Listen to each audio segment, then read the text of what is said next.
so you know you're not like crazy on top of me. Time of day plus 1. Your time of day plus 1? Yeah, less than that. And I can probably fix that for him. So I'm basically time of day.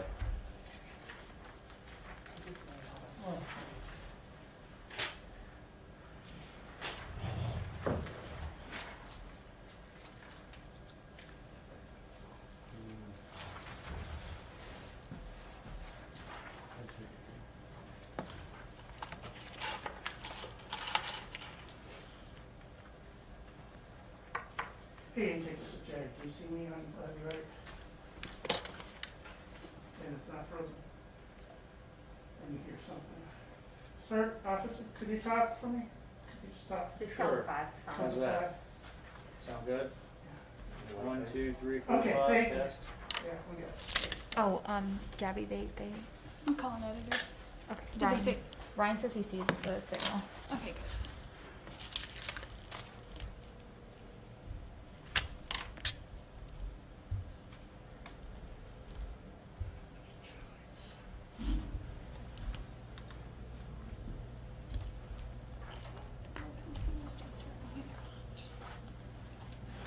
Do you want me to text Ryan and ask if they're rolling?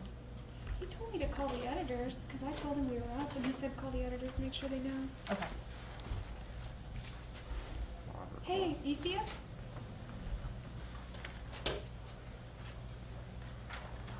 Yeah, that's what we got. Awesome. Cool, cool, cool. Do you hear things? Okay, awesome, bye.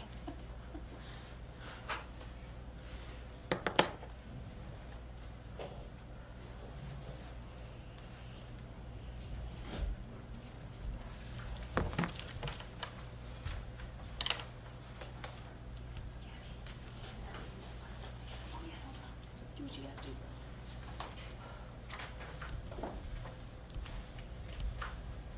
I gotta tell you, I read your tweet a couple nights ago about your hair tie, Oh, yeah. and I thought it said hair dye, and I kept trying to figure out how you got it on your wrist and couldn't figure it out, and it took me like 4 times before I maybe put my glasses on and went, oh, I understand this. Yeah. This is a long day. So I gave Hi, Mr. her Woods. How are you? just I'm good, how are you? My name's Olivia. I'm the state register. This may be in addition to I turned around and I was like, oh, familiar face. Thank you, so, so much better. I'm late and rude. because this is kind of just a representation of what I'm like, happened. Mr. Woods. She Yeah, gave like- some of the public Oh, records you do that. which is I know, I'm sorry, I guess. Arena. Probably, you have a So I much don't know if more it's- official title. I think both. How's the family? But we can link, if They you are need to good. get Nick different is people shots, at I'm sure we can Otterbein link it after. University. Okay. He's playing lacrosse, so he's happy to have a season, and mom's still at a high school. Are they Really? still over, Well, Yeah, They haven't they are canceled it still, yet? haven't canceled we've it had you know. at least 12 4 minutes. neighbors put their houses Tell for them, sale though in the that last for sure maybe. a couple should weeks just pop since in. the housing market. Okay. So it's Yeah. from We actually moved 507. further out, we're, I mean, we're We still moved in this Henry down. Board, just a little farther west. Longer, you know? Yeah, for sure. Thank you very much. Yeah, that's supposed to be so a much. few times with the mask. Separately, like I know, it's rolling really on hard it, to- so I can get them I mean, yeah, talking much and more then donut than I get the would have ever footage. been. You wanna know how old I am? He said he wasn't sure Wanna know how what old I was am? on that Give away disc, my age, is too. the- everything. Coach her in softball and volleyball. Yep. Small world. Yeah. It's a small world. In kindergarten, Favorite part of Central Ohio. I was a teenager.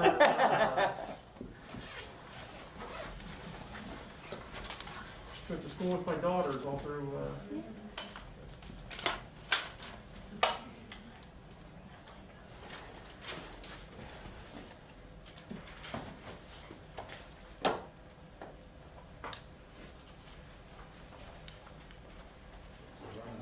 Appreciate, yeah, sorry.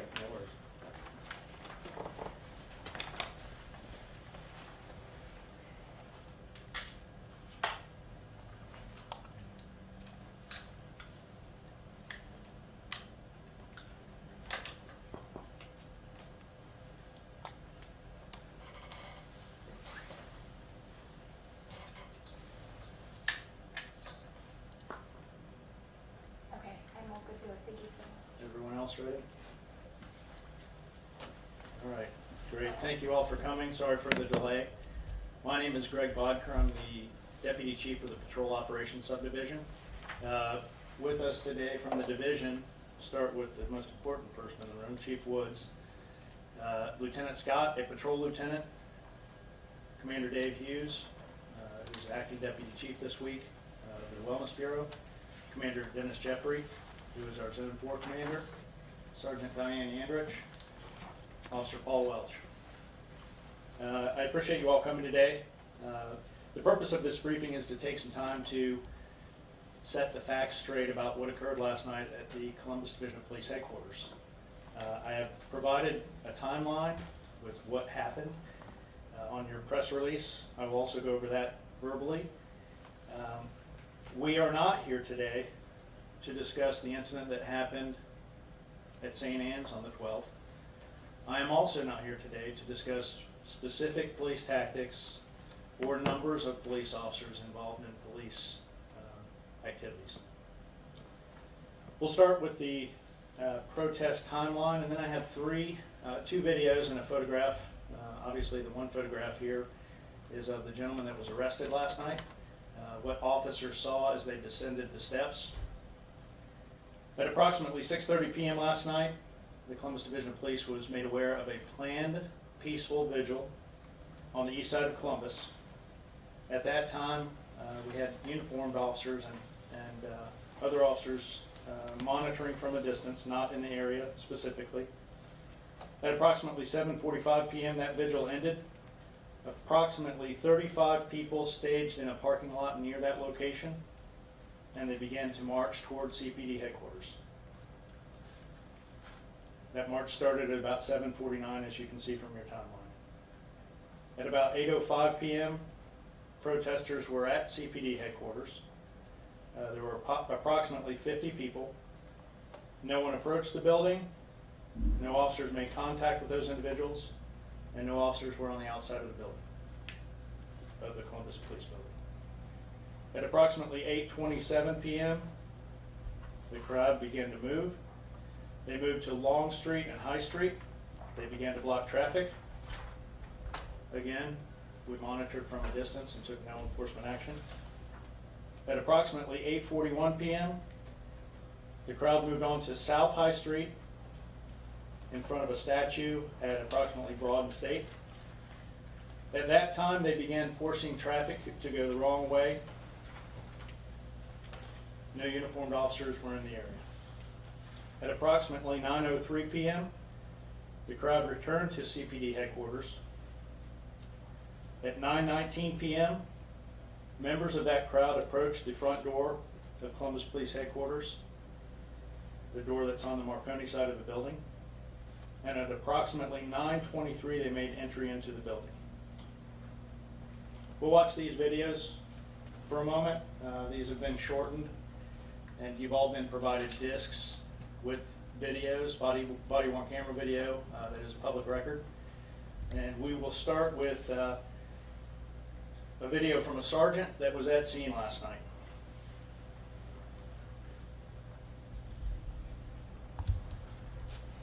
Out of the building! Out of the building! Out of the building! Out of the building! There's the gentleman that has a metal or a wooden club in his right hand, approximately 3 feet long. Not Out of the building! Out of the building! Out of the building! Out of the building! Out of the building! You broke the door! You opened the door! You broke the door! Out of the building! Out of the building! Out of the building! Out of the building! Show me 10 minutes up!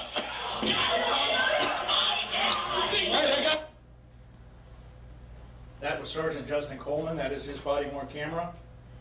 Sergeant Coleman was assaulted. He was hit in the face by that wooden club. That is his body camera. The second video that we will show you is slow motion from another angle from another officer. And you will see, since this is not Sergeant Coleman's body-worn camera, you will see him in the frame. I'll point him out to you.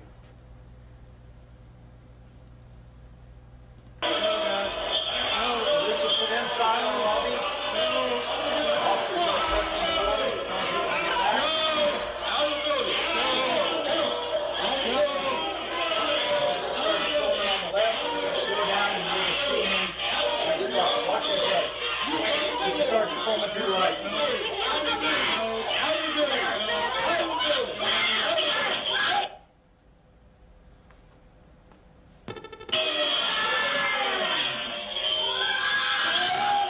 Sergeant Coleman was struck in the chest and the head by that wooden club that you saw. Officers then exited the building. They did utilize mace, bursts of mace, to separate the crowd and make an arrest for a felony. As some of you have already reported today, we had one patrol sergeant struck in the face with a wooden club approximately 3 feet in length. He was treated and released from the hospital last night. There was one arrest for aggravated burglary. That gentleman is Hunter Matten. He's the gentleman in the photograph there. As I said, officers did deploy mace after the doors were forced open by this group. That use of mace was reported to division supervisors who are currently conducting the appropriate administrative investigations.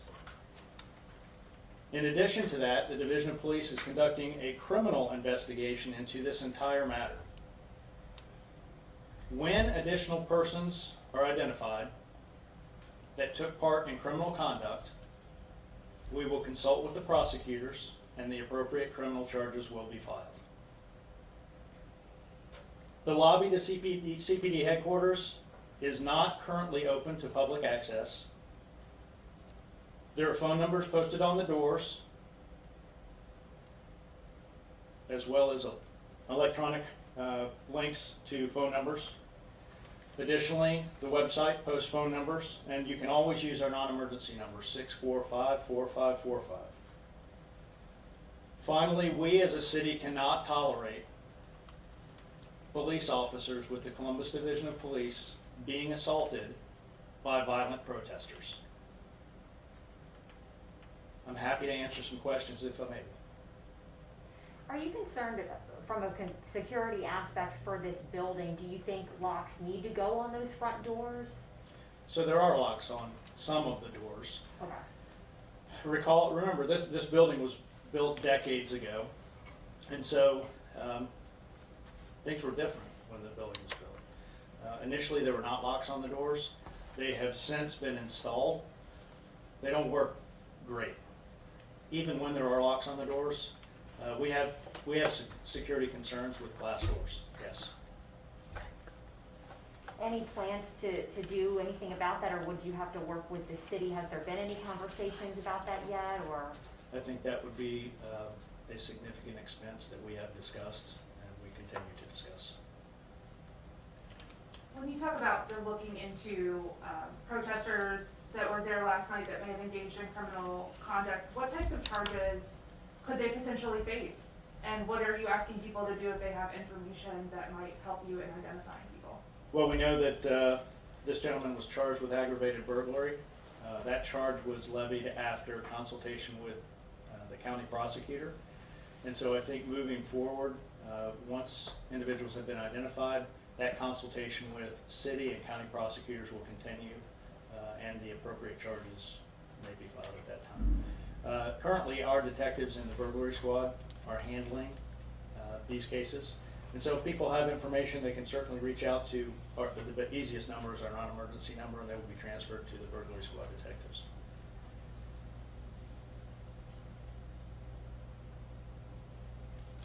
And when you look at, there's another planned protest tonight. We saw barricades being brought into the building. I guess can you talk about, in a general sense, obviously not disclosing specific tactics, but that you are aware of that and you're taking preparations to make sure that everybody is able to stay safe? Thanks, Bethany.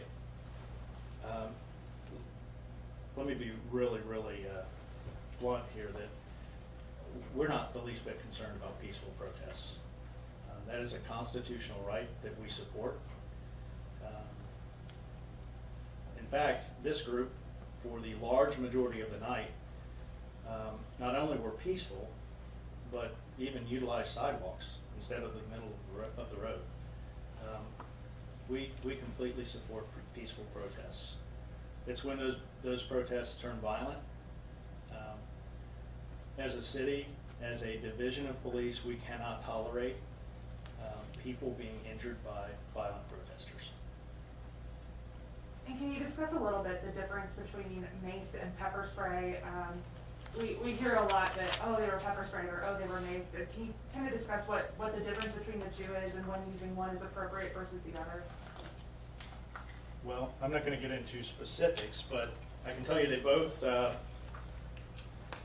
when they are utilized, both have similar effects. Obviously, they cause people to have difficulty, temporarily cause people to have difficulty seeing, and they are used as a deterrent to violence. Our officers are equipped with belt mace, which is a smaller version of mace, and then the little bit larger Mark 9, which has a longer range. We've heard protesters saying, you know, we just want to have a conversation, we want to ask questions. What is the best way for them to do that going forward if they want to get a hold of you guys? Yeah, that's great. So myself, as well as all the deputy chiefs, have our contact information on the city's website. Approaching the front doors at 10 p.m. and forcing open the doors and coming in with 3-foot-long wooden clubs is not the way to have a valuable conversation. And kind of going off of that, how do you feel, you know, this is another incident moving forward, do you think that there's a solution to mitigating that relationship with the public to the Columbus Division of Police? I do. I think that the overwhelming majority of people in Columbus support the Division of Police, and we have a lot of people reach out to us regularly to talk about runs that happened in their neighborhood or something they saw the police involved with. And we take time to explain what happened. The officers on the street take time to explain what happened. We are here for that. I think all of us are more than willing to have a conversation with whomever you may be. We're happy to talk about it. I do know a lot of times that there is misinformation. I think we all know that. Misinformation via social media. If you have a question, contact one of us via email or phone. It's all listed on the city website, and we're happy to have a conversation. Thank you. Can you talk about, again, just the use of mace last night? Can you just talk a little bit more about that? What happened? Just reiterate it for me, please. What happened here? Yes. So as you saw in the video, the front door, you may have noticed or you may not, there are 2 doors here, and there's a vestibule in between, which is where these folks are standing. The door that is directly behind them is a door that was secured via locks and handcuffs. You'll see in the press release that we passed out, the handcuffs were forced open and they pulled this door open. Gentleman in the Adidas shirt actually came into the second doors. Officers who were staged inside, away from the door, out of sight, came down the stairs and you heard them. You need to leave, get out. These 4 individuals did not. And as they began to escort the folks out, the gentleman with the club decided to hit Sergeant Coleman. Obviously, when there is violence, we're going to use the appropriate level of force, which is what happened here. What kind of injuries did Sergeant Coleman sustain? Will he be off for an extended period of time? Is he working right now? He's not at work this moment. I expect him to be back in short order. Can you talk a little bit about the drain that this puts on other patrol resources? I know you oversee the Patrol Bureau, and you know there were multiple shootings reported last night, some of them around the same time that this was occurring. Can you talk a little bit about the impact that this has on your ability to provide safety to the rest of the city? Yeah, we had a house that was shot up last night, and a 10-year-old was shot. Also unacceptable for our city. Without going into numbers, clearly when there are protests and we are unsure whether they are peaceful or violent protests, we pull the appropriate number of people from patrol. And so those are officers that are on 2nd shift, 3rd shift, evening midwatch. If you call 911, that's 1 less officer that can respond that may be close to your home. That's an officer that may be down here, staged, preparing to prevent violence downtown. And so it does tax our patrol resources. And as this goes on longer, it not only taxes patrol resources, but as we saw last year, we pull officers from throughout the division. Detectives, people that are in support positions, and so it hampers police operations throughout the city. But people still should call 911 if they have an emergency. Absolutely.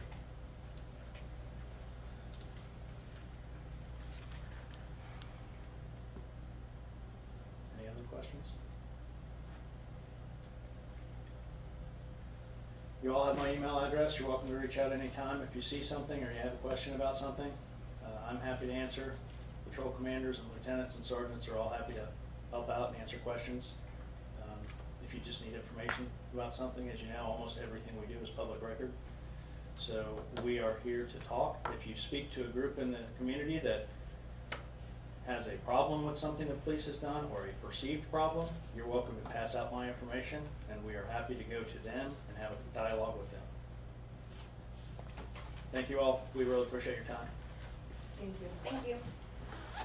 And I want to point out that some of the videos he showed are not necessarily on the discs that you got. These were the videos from that our public records office was able to get processed in time to hand over to you now. So if you needed to get another take of those, we can do that for you. Yeah. Thank you, Cory.